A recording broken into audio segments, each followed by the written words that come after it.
Hello दोस्तों।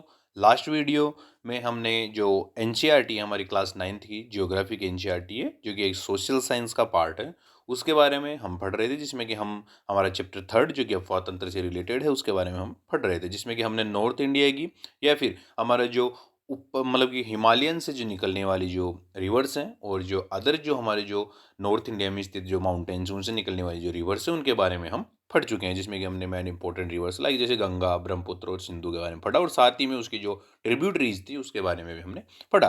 अब जिसके बाद में आज हम पढ़ेंगे जिसमें कि हमारे जो प्रायद्वीपीय भारत की है, जो हमारे डेक्कन का प्लेट्यू है, उसकी जो कौन-कौन सी जो अदर जो रिवर्स हैं और जो इम्पोर्टेंट रिवर्स है और साथ में उनकी जो सहायक नदियाँ हैं उनके बारे में आज हम पढ़ेंगे। जिसमें हम शुरुआत करते हैं फर्स्ट हमारी सबसे इम्पोर्टेंट रिवर या फिर जो हमारे हम सबसे नॉर्थ से स्टार्ट करते हैं तो उसके बाद में आती है, सबसे पहले आती है महानदी रिवर। जिसका अगर हम उद्गम स्थान की बात करें तो वो है सिवाहा की पहाड़ी, जो कि धनतरी रीजन है, जो कि सतपुड़ा पर्वतमाला में स्थित है, या फिर अमरकंटक रीजन मान सकते हैं, जो कि छत्तीसगढ़ में स्थित है। वहाँ से इसका उद्गम स्थान है, जिसका उपनाम नीलोत्पल या महानंदा नाम से भी इस नदी को जाना जाता है। इसकी लंबाई लगभग 858 किलोमीटर है। और अगर हम इसके बात करें बहाव क्षेत्र की तो ये छत्तीसगढ़ से निकलकर ओडिशा में प्रवेश करने के बाद में ये लास्ट में बंगाली खाड़ी में जाके इसका विसर्जन या फिर वहाँ पे ये एक समुद्र या बंगाली खाड़ी में संगम हो जाता है। इसके बाद हम बात करते हैं कि जो ओडिशा के दो दो शहर हैं जो इंपॉर्टेंट सिटीज हैं वो भी इसके किनारे के ऊपर स्थित है, जैसे कटक और संबलपुर। जिसमें इसके ऊपर ही भारत का सबसे लंबा बांध हीराकुंड बांध भी स्थित है। हीराकुंड बांध को संबलपुर ओडिशा में बना हुआ है ये, जो कि 1957 में इसका निर्माण किया गया था। इसकी लंबाई लगभग 4801 मीटर है और इसकी ऊंचाई लगभग 160 मीटर है। इसके बाद ये हम बात करें जो कटक शहर से निकलकर ये बंगाल की खाड़ी में ये नदी गिर जाती है। जिसके बाद हम सेकंड इंपॉर्टेंट रिवर जो कि नर्मदा नदी है उसके बारे में बात करते हैं। जिसके अगर उद्गम स्थान की बात करें तो वो है अमरकंटक की पहाड़ी, जो कि मध्य प्रदेश में स्थित है, वहाँ से इसका उद्गम होता है। और इसका बहाव क्षेत्र मध्य प्रदेश से निकली है गुजरात में, और गुजरात के बाद में ये अरब सागर में विलीन हो जाती है। जिसके बाद हम इसकी लंबाई की बात करते हैं तो वो है 1312 किलोमीटर है। और इसका उपनाम इसको रेवा नदी के नाम से भी जाना जाता है। इसके बाद हम बात करते हैं जो विंध्याचल और सतपुड़ा पर्वतमाला की जो भ्रंश घाटी में या एक प्रकार से रिफ्ट वैली के अंदर बहती हुई ये रिवर जाती है। और भ्रंश घाटी में बहने वाली भारत की सबसे बड़ी नदी भी इसको जानते हैं। और इसी नदी पर गुजरात में सरदार सरोवर बांध भी बना हुआ है। इसके बाद हम बात करते हैं कि जो सरदार सरोवर बांध है वो नर्मदा नदी जो कि गुजरात में स्थित है उसके ऊपर बना हुआ है। और साथ ही में इसका कार्य प्रारंभ हुआ 5 अप्रैल 1961 को। इसकी आधारशिला जवाहरलाल नेहरू के द्वारा रखी गई थी। और इसको पुनः से इसका जो प्रारंभ किया गया था इसका कार्य उसको 1987 के अंदर फिर से इसको स्टार्ट किया गया। और ये विश्व में दूसरा सबसे बड़ा बांध है जो कि कंक्रीट से निर्मित है।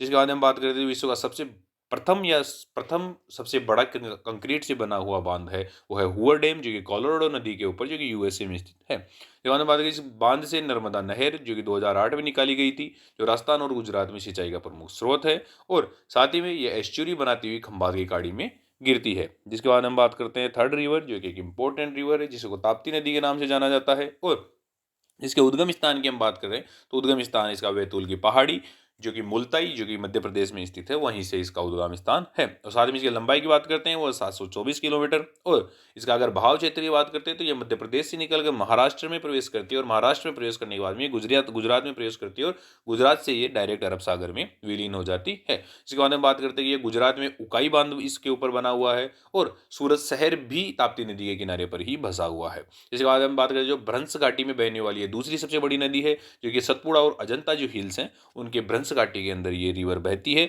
और ये नदी भी एस्चुरी बनाती हुई खंबात की खाड़ी में गिरती है। जिसके बाद हम बात करते हैं नेक्स्ट हमारे जो डेक्कन की सबसे इंपॉर्टेंट रिवर है वो है गोदावरी नदी। जिसका हम बात करते हैं कि इसका उद्गम स्थान त्र्यंबकेश्वर नामक स्थान से है, जो कि महाराष्ट्र में स्थित है, जो कि एक प्रकार से वेस्टर्न घाट जो माउंटेन्स हैं उनका भी एक प्रकार से हिस्सा है। इसके बाद हम बात करते हैं जो उपनाम की, तो इसको दक्षिण भारतीय वृत गंगा के नाम से भी जाना जाता है। और दक्षिण भारत की ये सबसे बड़ी नदी है। और इसका बहाव की अगर हम बात करते हैं महाराष्ट्र के त्र्यंबकेश्वर से निकलकर महाराष्ट्र को बाद में ये तेलंगाना में प्रवेश करती है। और तेलंगाना में प्रवेश करने के बाद में आंध्र प्रदेश के बाद ये डायरेक्ट जो बंगाली खाड़ी में उसमें विलीन हो जाती है। और अगर हम बात करें महाराष्ट्र का नासिक शहर भी इसी नदी के किनारे बसा हुआ है।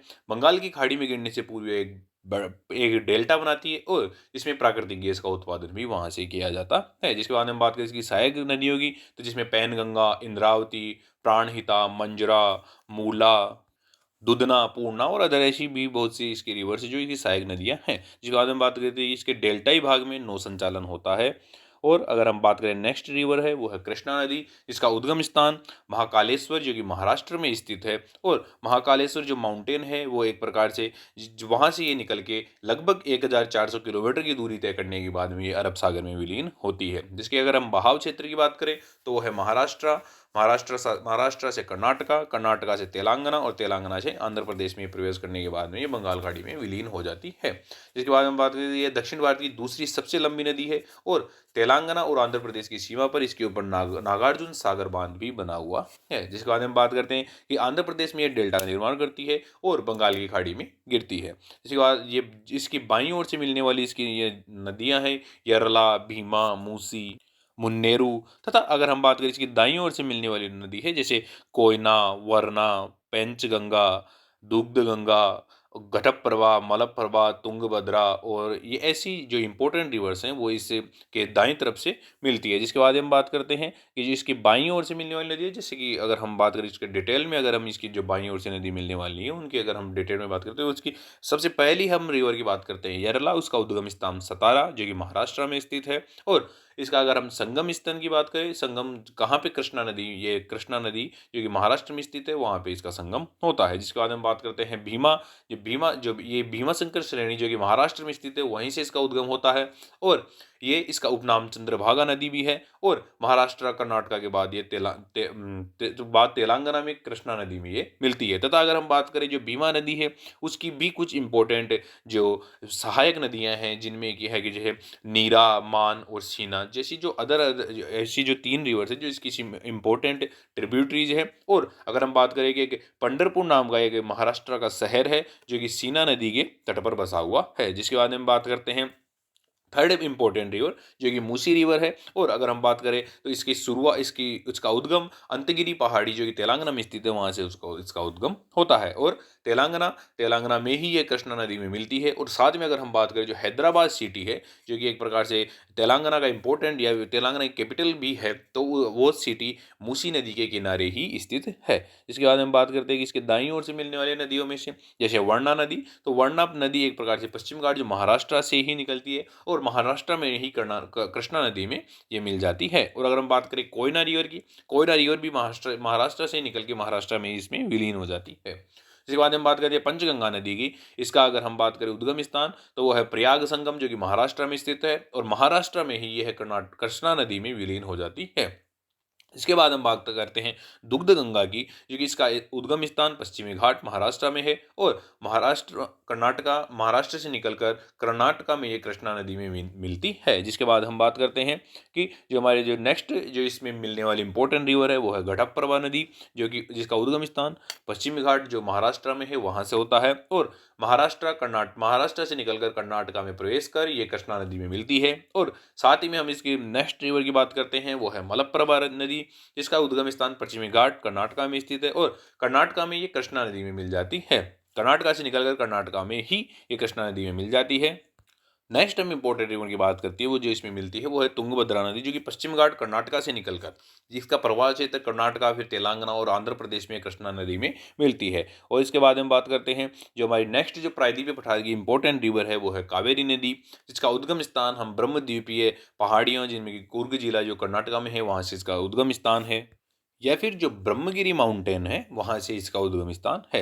इसके बाद हम बात करते हैं कि ये उसका उपनाम ये किस किस उपनाम से इसको जाना जाता है, तो इसको एक प्रकार से दक्षिण की गंगा या दक्षिण भारत की गंगा के नाम से भी जाना जाता है।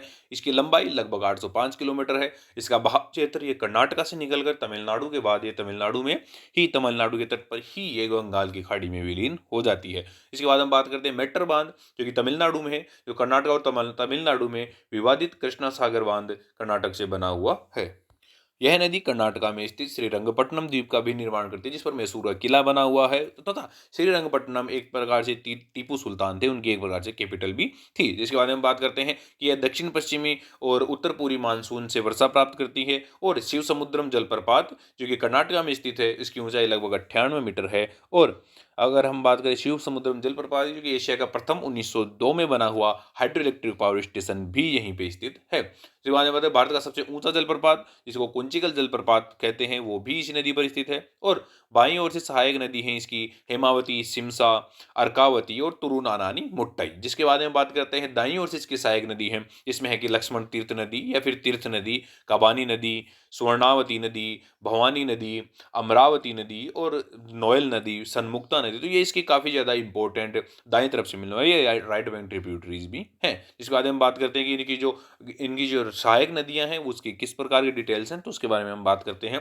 कि बाईं ओर की अगर सहायक नदियों की हम बात करें, जिसमें फर्स्ट रिवर है हेमावती नदी, जो कि पश्चिम घाट कर्नाटका से निकलकर या वहाँ से इसका उद्गम स्थान है। इसके बाद में बात करते हैं कि कर्नाटका में ही ये कावेरी नदी में विलीन हो जाती है। जिसके बाद में बात करते हैं शिमसा नदी, जिसका उद्गम स्थान शिमसा जलाशय जो कि कर्नाटका में स्थित है, और कर्नाटका में ही ये कावेरी नदी में विलीन हो जाती है। जिसके बाद में बात करते हैं थर्ड इसकी जो बाईं तरफ से आने वाली नदी है वो है अर्कावती नदी। इसका उद्गम स्थान नंदी पहाड़ी जो कि कर्नाटका में स्थित है, और कर्नाटका में ही ये नदी कावेरी नदी में विलीन हो जाती है। नेक्स्ट हम बात करते हैं कि इसकी दाईं ओर से मिलने वाली है इसकी राइट बैंक ट्रिब्यूटरीज कौन कौन सी हैं। इसमें हम बात करते हैं तीर्थ नदी या फिर लक्ष्मण तीर्थ नदी, जिसका उद्गम स्थान कर्नाटका में है, और ये कावेरी नदी में इसका ये कर्नाटका में ही विलीन होता है। इसके बाद हम बात करते हैं इसके स्वर्णावती नदी, जिसका उद्गम स्थान कर्नाटका में है, और ये कर्नाटका में ही इसका कावेरी में संगम होता है।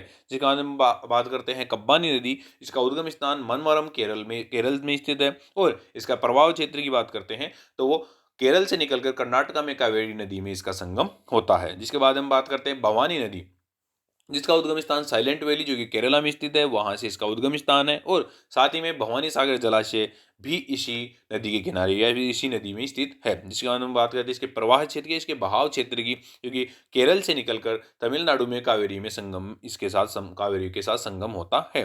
जिसके बाद हम बात करते हैं अमरावती नदी, जो कि ये भी एक प्रकार से दाईं तरफ से आने वाली काफ़ी ज़्यादा इंपॉर्टेंट रिवर है, और इसके उद्गम स्थान इसका अन्नामलाई पहाड़ी जो कि तमिलनाडु में स्थित है वहाँ से है, और तमिलनाडु में ही ये नदी कावेरी में संगम हो जाती है, कावेरी में विलीन हो जाती है।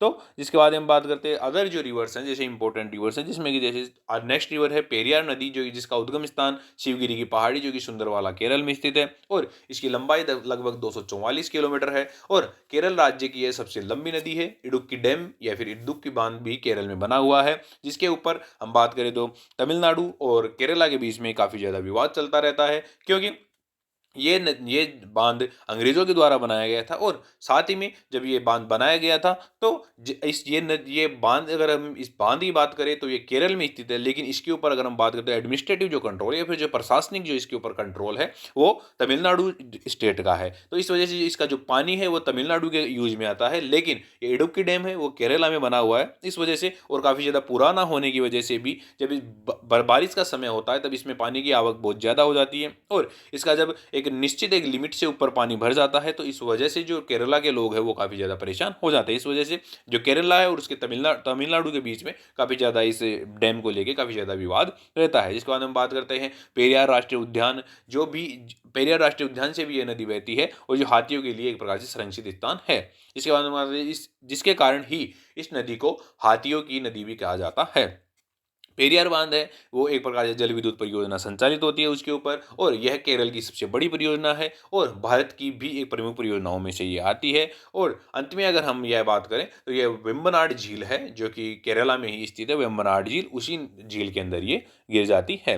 जिसके बाद हम बात करते हैं नेक्स्ट इंपॉर्टेंट रिवर की, वो है भरतपुंजा रिवर, जिसका उद्गम स्थान अन्नामलाई की पहाड़ी जो कि केरला और तमिलनाडु दोनों में स्थित है, वहाँ से इसका उद्गम है, और इसकी लंबाई लगभग 241 किलोमीटर है, और इसका उपनाम पोन्नानी नदी से नाम से भी इसको जाना जाता है। उसके बाद हम बात करते हैं केरल की दूसरी सबसे लंबी नदी है, क्योंकि पहली नदी तो हम बात कर चुके हैं कि जो पेरियार नदी है, और दूसरी सबसे लंबी नदी भरतपुंजा नदी है। और पलक्कड़ शहर जो केरला का जो पलक्कड़ शहर है वो इसी के तट पर स्थित है। इसके बाद हम बात करते हैं कि अंत में ये अरब सागर में गिर जाती है। अगर हम बात करें अन्य इंपॉर्टेंट रिवर्स की, जिसमें जैसे पेन्नार नदी की बात करते हैं तो इसका उद्गम स्थान नंदी दुर्ग पहाड़ी जो कि कर्नाटक में स्थित है वहाँ से है। इसका प्रवाह क्षेत्र कर्नाटक और फिर आंध्र प्रदेश, और आंध्र प्रदेश के बाद में ये कृष्णा और कावेरी नदी के मध्य में प्रवाहित होती है, और साथ ही में ये बाद में बंगाल की खाड़ी में ये गिर जाती है। जिसके बाद हम बात करते हैं वेग्गाई नदी की, जिसका उद्गम स्थान परसनंद पहाड़ी जो कि तमिलनाडु में स्थित है वहाँ से, और ये बाद में पाक की खाड़ी है जो हमारे बिल्कुल तमिलनाडु के पास स्थित है, तो वहाँ पे ये पाक बे है जो उसके अंदर ये गिर जाती है। जिसके बाद हम बात करते हैं ताम्रपाणी नदी, इसका उद्गम स्थान अगस्त्यमलाई की पहाड़ी है जो कि तमिलनाडु में स्थित है, और ये मन्नार की खाड़ी में इसका संगम होता है, या फिर मन्नार की खाड़ी में ये गिर जाती है। जिसके बाद हम बात करते हैं घग्गर नदी की, जिसका उद्गम स्थान शिवालिक की पहाड़ी या कालका की पहाड़ी जो कि हिमाचल प्रदेश में स्थित है, वहां से इसका उद्गम स्थान होता है। और अगर हम बात करें तो भारत की ये आंतरिक प्रवाह की सबसे लंबी नदी है, क्योंकि ये लगभग 465 किलोमीटर आंतरिक प्रवाह के लिए बहती है, तो इस वजह से ये आंतरिक प्रवाह की सबसे लंबी नदी है जो कि भारत में स्थित है। जिसके बाद हम बात करते हैं पंबा नदी की, जो कि जिसे दक्षिणी भारती की भागीरथी के नाम से भी जाना जाता है, और केरल का प्रसिद्ध सबरीमाला मंदिर भी इसी के किनारे स्थित है। जिसके बाद हम बात करते हैं शरावती नदी की, जिसका उद्गम स्थान शिमोगा जिला जो कि कर्नाटक में स्थित है, वहां से इसका उद्गम स्थान है। और साथ ही में ये जोग या गोरसोप्पा जो जलप्रपात है या महात्मा गांधी जलप्रपात है, वो इसी नदी के ऊपर, ये ही नदी इस जो जलप्रपात है इसका निर्माण करती है। जिसके बाद हम बात करते हैं जो अंत में ये अरब सागर में मिल जाती है। और नेक्स्ट अगर हम रिवर्स की बात करते हैं तो वो है वैतरणा नदी, जिसका उद्गम स्थान त्र्यंबक की पहाड़ी नासिक में स्थित है।